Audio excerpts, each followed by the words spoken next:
તલ શેકી લઈશું। એક વાટકો તલ લીધા છે। આ તલને આપણે એકદમ ધીમા ગેસ ઉપર જ શેકવાના છે।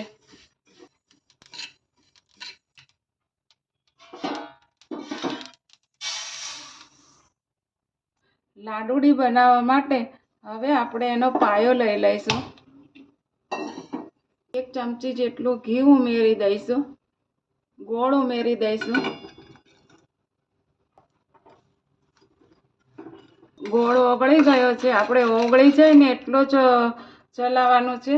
હવે આપણે ગેસ બંધ કરી દઈશું અને આપણે આ શેકેલા તલ હતા એ ઉમેરી દઈશું।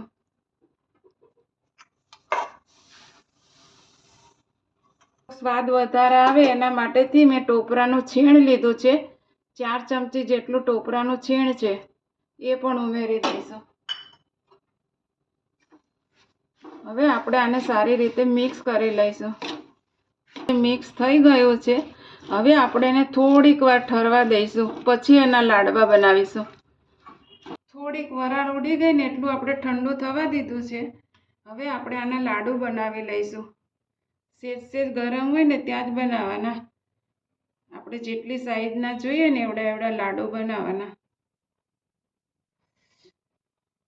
ગરમ લાગતું હોય ને તો થોડું પાણી લગાવતું જવાનું અને આ રીતે થોડું પ્રેસ કરવાનું।